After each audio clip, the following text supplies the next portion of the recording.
The thing that makes my view different on health is that I have a degree in agriculture from the University of Missouri. I'm a veterinarian from the University of Missouri, and I wrote the first paper on a mass die-off in America from pollution. It had never been written up before here in America, and I was lucky enough to run into that event and got it written up, and that would direct the rest of my scientific life.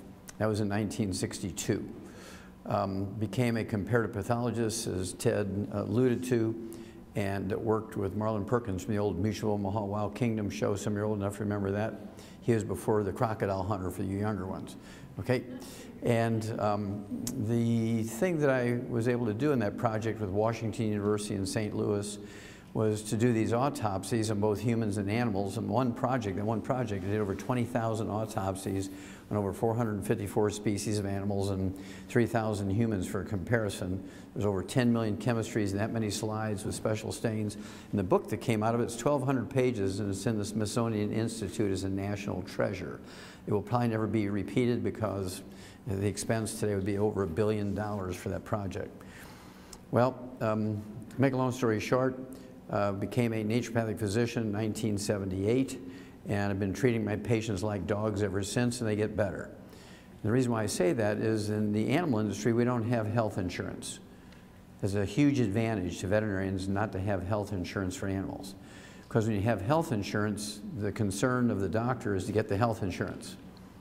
When you don't have health insurance, and let's say it's a cow, if you want to treat that cow for 10 years, in cows, we don't have insurance.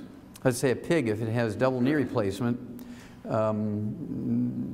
farmer doesn't have insurance for double knee replacement if he has arthritis in his knees, so they just eat them. A goldfish, if it's sick, you just flush him down the toilet. It's a flush treatment, okay? A dog, if he has a $2,000 treatment, most of the time he's going to heaven the next day at 1 o'clock. You know the exact moment because you're going to get the injection, right? So in humans, we have this problem. There's no law requiring a doctor to cure you when there's a cure available. You assume, because you're innocent, that he wants to cure you. You assume, because you're innocent, that doctors want to cure you. Let's say you have diabetes, and I can cure you in 2 to 14 days of diabetes.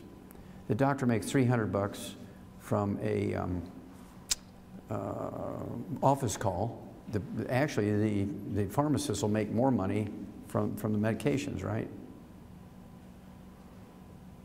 But if he can treat you for 25 years rather than cure you in 3 weeks, he makes $750,000. So it's not unethical, it's not unlawful for him to treat you for 25 years. And so which way is he going to go? $750,000 or $300,000? And that's the problem with human medicine, is insurance. It's the worst possible thing that can happen to human medicine, because it made the doctors figure out how to get the insurance. When they treat you, they ameliorate or dampen down symptoms. They do not cure the disease. Every drug, with the exception of antibiotics, which can kill, let's say you have a strep throat, there's antibiotics that can cure strep throat. If you have syphilis, penicillin will cure syphilis. But it's always the infectious disease with an antibiotic that we can cure. There's 250,000 pharmaceuticals that are prescription drugs in the PDR, the physician's desk reference, that they have access to, with the exception of antibiotics, which are about 500. So 249,500 are prescription drugs, non-antibiotic, only treat symptoms. There's not a single pharmaceutical other than antibiotics that cures the disease. They all treat symptoms. When does a doctor make the most money? When you're sick or when you're well? When you're sick. When does the pharmaceutical industry make more money? When you're sick or when you're well? Now, the medical system has legislated themselves into a protected monopoly. Everybody but medical doctors are quacks. Everybody knows that because medical doctors tell you so. They've legislated themselves into a protected monopoly. They have no oversight by any agency. They self-police, and they have unlimited money through government and private insurance.